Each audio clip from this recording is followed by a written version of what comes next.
Oh yeah, we back with another video. We got some All-Star Game news to talk about. The rosters have been announced. Today also officially starts the grind to 100K. I said I was going to hit it by the end of July. We're about 20,000 off, which would be my best month ever, but you're going to be seeing a lot of high quality videos over the next month. I'm trying to do a full month of uploads, not miss a single day. So I'm setting the bar high, but I'm doing this so that I get to my goal of 100K, because that would be amazing by the end of July. So we're starting it off with today's video covering who made the All-Star Game as the reserves, as well as the pitchers for the American League and National League in the 2019 MLB All Star Game. ESPN pretty much just broke the rosters in the last couple hours, so I thought it would be a good time to go ahead and make a video and let you know who made the teams if you didn't see that announcement. Of course, there were some people who were snubbed, some guys who deserved to make it. I'm not going to talk about them in today's video. I'm actually going to do that tomorrow, so make sure you keep an eye out for that. Now, as always with these videos, if you guys do enjoy it, make sure to leave a like on it. That's the best way to show your support. Subscribe if you're new and you enjoy the content. If you love baseball, this is the place to be. Make sure to hit that sub button. Remember to get in the comment section down below. Let me know what you think about the All-Star Game rosters. Was there anyone who was left out? Anyone you felt was snubbed? Let me know who that is in the comments, because I just might pick yours to feature in tomorrow's video. And don't forget to follow me on Twitter and Instagram at GiraffeNeckMarc.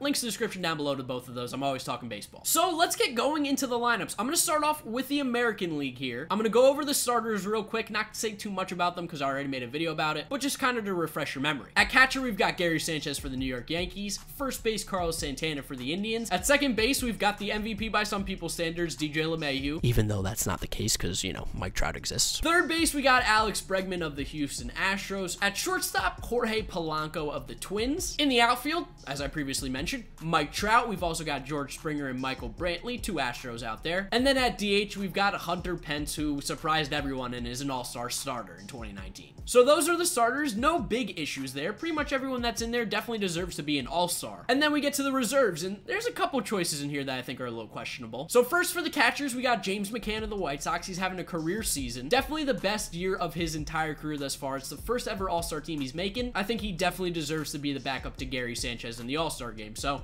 well done there. Now at first base, here's where we get a little fishy. First base, we've got Jose Abreu of the White Sox. And honestly, I don't think he deserves to be an All-Star this year. While he has had a very nice season, there are some other first basemen in the American League that deserve it. You'll find out tomorrow who I'm talking about. At second base, you've got first-time All-Star and the guy I personally wanted to start at second base, Tommy La Stella. What a season for him. Career highs in almost every single offensive category. He's hit more home runs this year than he did previously in his entire career. So I'm really glad he's playing second base there. The guy's hitting for power. He's hitting for average. He doesn't strike out. He has like a 10% strikeout rate this year, which is unheard of in the current era of baseball that we're playing. Really happy to see Tommy La Stella there. At third base, we have Matt Chapman of the Oakland A's, who a lot of people felt should actually have been the starter in the All-Star game over Alex Bregman. Chapman broke out last year, but he's having possibly an even better season this year, hitting for more power, still hitting all those doubles out in Oakland, playing fantastic defense at third base. Matt Chapman's one of the young stars in the game. I'm glad he's in the All-Star game because finally he gets to showcase his talents to the entire country. He deserves to be seen. Another interesting choice here. Now, granted, I understand the game's in Cleveland, but I don't know if Francisco Lindor is the right pick here at shortstop on the reserves. There's a couple other guys I can think of specifically in the American League East who deserve to be there over Francisco Lindor. I understand why he's there. He's a top player in the game. There's no doubt in that, but he missed like the first month of the season on the IL, and while his numbers are good,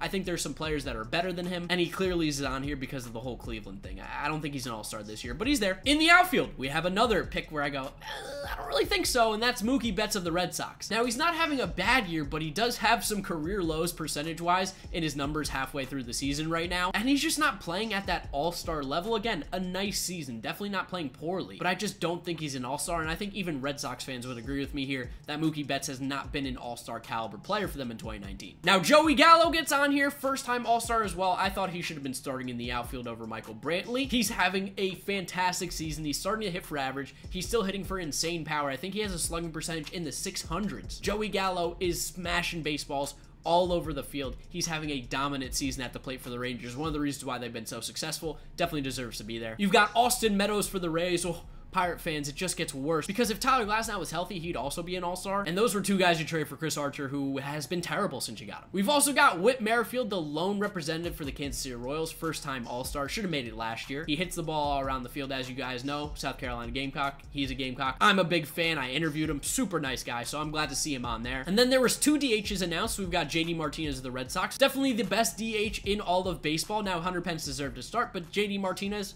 clearly a better player overall. And then we've also also got a player that I'm super excited to see there, Dan Vogelbach, the lone representative for the Seattle Mariners. Short, stubby, takes a huge swing, crushes baseballs. Need to get him as well as Joey Gallo in the home run derby. They're super fun to watch. I'm glad Dan Vogelbach's in there for the Mariners. He's the right choice. And now we move on to the pitchers, and there's a lot of pitchers to go over. Aroldis Chapman for the Yankees. Let's just say it short and sweet. He's been absolutely dominant for them. He has an ERA below 1.5, striking out batters. Been absolutely dominant for the Yankees. He's a beast. Garrett Cole makes it onto the roster as well. He's having a great year again, an ERA below 3.3, striking out batters like he always does. Garrett Cole, great pitcher for the Astros. Obviously, they're a team that wins a lot too. You've got Lucas Giolito, who last year had the highest ERA out of any qualified starter. This year, he has one of the lowest in all of baseball, making his first ever All-Star Game appearance. So that was great for the White Sox. The lone representative for the Detroit Tigers is going to be Shane Green out of the bullpen. He's been closing a lot of games for them. He's been one of their best players. There's not a lot of choices in Detroit. Shane Green was the clear and obvious choice. For the Indians, they got another guy in here with Brad Hand, who again has been one of the more dominant relievers in all of baseball. Hand has a 2.29 ERA, a whip under 1. He's been getting the job done for the Indians at the end of the game whenever they do have that opportunity to win one. We then have the Orioles All-Star representative, which is going to be John Means. Nobody expected this guy to be an All-Star at the start of the year. He's just been on fire the last month and a half. Definitely deserves it. I thought it was pretty much between him and Trey Mancini, but after seeing some of the outfielders that made it, I think John Means is a pretty decent choice. You've got Mike Minor for the Rangers, who's probably the best pitcher in the American League right now. I think he has the best ERA in the American League. He's been absolutely fantastic for the Rangers. This is a guy who they're considering trading, and they might hold on to him because they're competing right now. Charlie Morton for the Rays, obviously signed this offseason from Houston, continues on just being a great pitcher. He's been awesome for the Rays. He deserves it. Jake Odorizzi, former Rays pitcher, now with the Twins, having a career season out there. This is a guy who the Rays were like, he's not really going to ever be that top-of-the-line starter for us, and for the Twins, he's been fantastic. Another reliever, it's going to be from the Astros, Ryan Presley. Not their closer, Roberto Osuna, but Ryan Presley, he's been one of their lockdown guys towards the end of the game. He's been fantastic. Marcus Stroman is going to be the representative for the Blue Jays, having a nice year in and of its own. A 3.18 ERA. Blue Jays fans are happy because he's trade bait. You got to get rid of him, get some prospects. And then from the Astros, you've got Justin Verlander, who...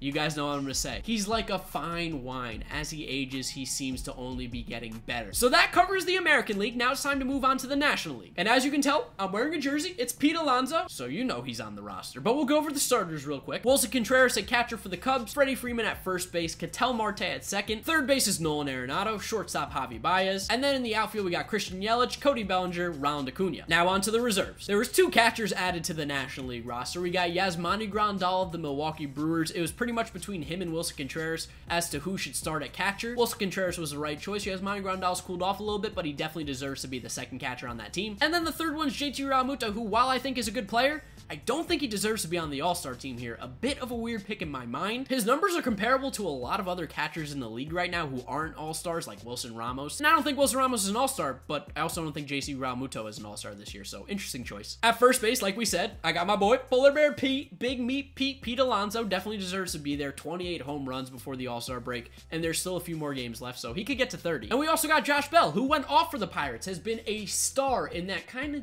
dim-lit Pirates team. They haven't looked good. They started off the year hot, and they have just tanked. The pitching's been bad, but Josh Bell's been good. 100% deserves to be an All-Star. At second base, we only have one guy, and it's a fellow Greek guy like myself, Mike Moustakas. I think he finished third in the finalist voting because the Braves fans just come out and vote for their guys, but he was definitely the better choice over Ozzie Albies. I think he definitely deserves to start at second base. He's hitting a ton of home runs, hitting for a pretty decent average. He's been really good for the Brewers. At third base, we've got Chris Bryant of the Chicago Cubs. He's having a nice year, definitely deserves to be on the team. He's having a good season after being hurt last year and kind of being really disappointed. Some people were kind of questioning him, me included. I was wrong. He's back. And then we've also got Anthony Rendon with, oh, thank goodness he didn't get snubbed. I know he's a national, so I'm not supposed to like him, but the dude's an absolute stud. He should have been starting at third base over Nolan Arenado, but he didn't make it into the finalist vote because Nationals fans suck. Unbelievable season. I want the Mets to throw piles and piles of cash at him this offseason when he doesn't re-sign with the Nationals. At shortstop, we've got 2 players. We've got Trevor Story of the Colorado Rockies, who definitely deserves to be there. I actually thought he was a better choice, technically, statistically, over Javi Baez, but obviously that's not the case for who made the starter. And then for the St. Louis Cardinals, you have their lone representative in Paul DeJong. The Cardinals definitely been a disappointment, but Paul DeJong has not been. He's actually one of the best fielding shortstops in the league. I think he's top 5 technically if you look at those sabermetric stats. And the boy can swing the bat. For the outfield, we actually got 2 Rockies out there. We got Charlie Blackmon, who, in my opinion, should have been starting over Ronald Acuna, but regardless, he still makes the team. They're gonna both play. Who cares? He's been going off this year. He had like a 2-week stretch where he was hitting, I don't know, like 400 for a while. I mean, he's dominant at home, obviously. On the road, a little different story, but he's still a very good player. And then you've got David Dahl, who's making his first ever All-Star appearance, a guy that I don't think a lot of people thought would make the All-Star team. But when you take a closer look at his numbers, it's hard to say that he doesn't. Now, maybe there's some guys who are more deserving, but he's having a good year, so David Dahl definitely deserves to be on there. And then you got another New York Met. That's right. We're up to 2 New York Mets on a team that's 10 games under 500. Maybe that's Mickey Callaway a little bit. Maybe the bullpen stinks.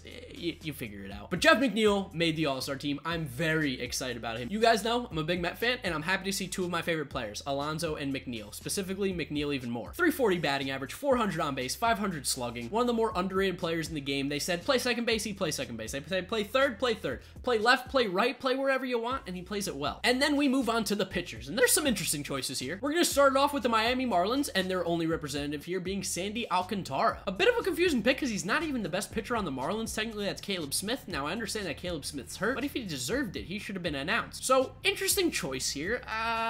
Maybe. The Dodgers got 3 representatives in there, and you could probably guess who they are. Hyun-Jin Ryu, who's been disgusting this year. He's figured something out. He's been good in the past, but this year he's on another level. He's been fantastic. We've also got Walker Buehler, who's making his first ever All-Star appearance. He had a great rookie season last year. He's going to be a really good pitcher for a long time to come. The dude knows how to pitch. He strikes guys out. He's a fantastic pitcher, part of that insane Dodgers rotation. And then you've also got Clayton Kershaw, who a lot of people say is washed and that he's done. But if you've ever watched baseball, you'd go, oh, no, Clayton Kershaw's still very good. You know, he still has a sub 3.3 ERA, a whip right at 1, but he's washed, so, you know, it is what it is. I'm clearly joking. He's good. We've also got first-time All-Star from the Cincinnati Reds, Luis Castillo, who's definitely had a breakout season last year. A bit of a disappointment, but this year, the changeup has been working, and he's been fantastic. An ERA below 3. 100% deserves to be on here. We've got, another New York Met player. That's right, 3 All-Stars from the Mets. Same amount of All-Stars from the Cubs, Yankees, some other teams that are, you know, in first place. But we got Jacob deGrom. It might not be that 1.89 ERA that he had last year, but he's still having a really good year. And if you take away the starts where he had the rain delays and got all screwed up and gave up a lot of runs, his ERA is even better. So Jacob deGrom, one of the best pitchers in the National League, obviously he's making it. You've also got his counterpart, Max Scherzer of the Nationals. Same thing, kind of started off the year a little bit rocky, but he's back to being absolutely dominant. Mad Max, I mean,